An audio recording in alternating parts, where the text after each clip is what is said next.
ये कहानी है कोलकाता के एक पुराने होटल की, जिसका नाम आज तक किसी ने नहीं लिया और लेना भी नहीं चाहिए। देवाशीष दास उर्फ देव एक एक्सपीरियंस्ड फ्रंट डेस्क स्टाफ था, मगर कोलकाता के इस पुराने 3 स्टार होटल में वो नया ही था। होटल से जुड़ी हुई कहानियां, उसके कुछ राज, उसकी पुरानी बातें उसे कुछ भी नहीं पता था।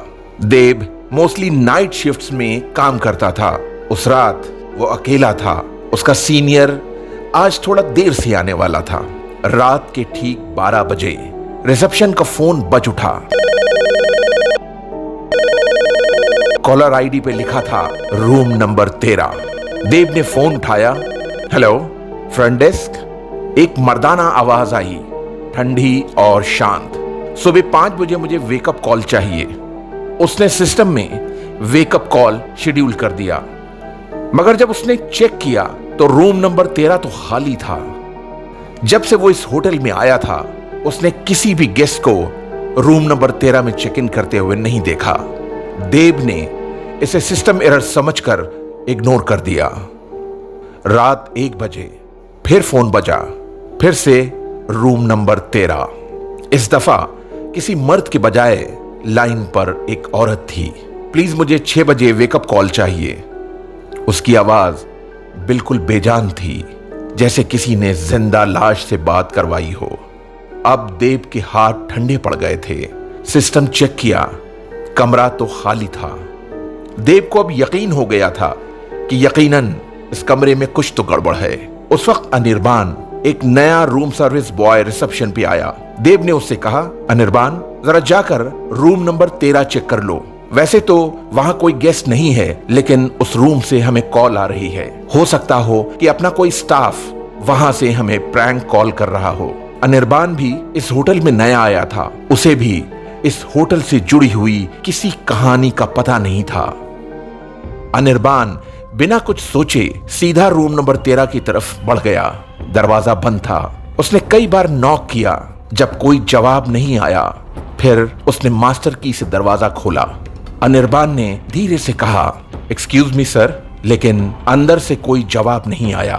थोड़ी देर बाद उसने फिर कहा, सर, मैं अंदर आ सकता हूं? यह कहता हुआ जैसे ही वो कमरे के अंदर पहुंचा, वहां उसने एक सर्द हवा का झटका महसूस किया। कमरा बहुत दिनों से बंद लग रहा था। हर जगह धूल, बेड कवर्स की सिलवटें बता रही थीं जैसे वहां से अभी अभी कोई उठकर गया हो। और कमरे में सबसे अजीब बात यह थी कि यहाँ एक अजीब तरह की महक थी, जैसे कुछ सड़ रहा हो। तभी अनिर्बान ने कुछ ऐसा देखा जिससे उसके रोंगटे खड़े हो गए। विंडो का कर्टन हिल रहा था, जबकि ना विंडो खुली थी, ना फैन, ना एसी। ये देखकर उसके होश उड़ गए। वो तेजी से बाहर की तरफ भागा और जोर से कमरे का दरवाजा बंद कर दिया।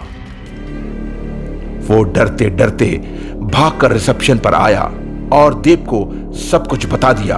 आवाज का कांपना उसकी बातों में महसूस हो रहा था। उसके आवाज की थरथराहट उसके दिल की कहानी कह रही थी। उसी वक्त फिर फोन बज उठा। इस बार फिर कॉल रूम नंबर 13 से थी। देव के चेहरे का रंग उड़ गया। अनिर्बान समझ गया कि कॉल कहां से आई है। वो और अनिर्बान दोनों एक दूसरे को बहुत देर तक देखते रहे। वो सोच रहे थे कि अब क्या किया जाए। हिम्मत करके देव ने फोन उठाया। इस बार देव को तीसरी आवाज सुनाई दी। ये पिछली दोनों आवाजों से जुदा थी। आवाज में एक अजीब सी भर्राहट थी। देव, हम सबको वेकअप कॉल चाहिए सुबह 6 बजे। देव का गला सूख गया। उसके मुंह से सिर्फ निकला, ठीक है। फिर उसके फौरन बाद फोन कट गया। तब तक उनका सीनियर अबीर रंजन, 50 साल का एक वेटरन रिसेप्शनिस्ट, वहां आ पहुंचा। उसने दोनों को घबराया देखकर पूछा, तुम्हें क्या हुआ? देव ने बस एक लफ्ज कहा, रूम नंबर 13। रूम नंबर 13 सुनकर अबीर का चेहरा कागज जैसा सफेद हो गया। उसने तुरंत पूछा, तुमने वेकअप कॉल तो सेट नहीं किया है ना? देव ने सर झुकाकर हाँ में जवाब दिया। अबीर ने फौरन सिस्टम की तरफ बढ़कर वेकअप कॉल को कैंसिल किया।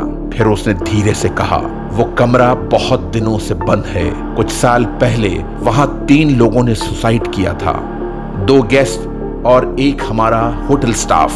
उसके बाद से वो कमरा उन तीनों के कब्जे में है।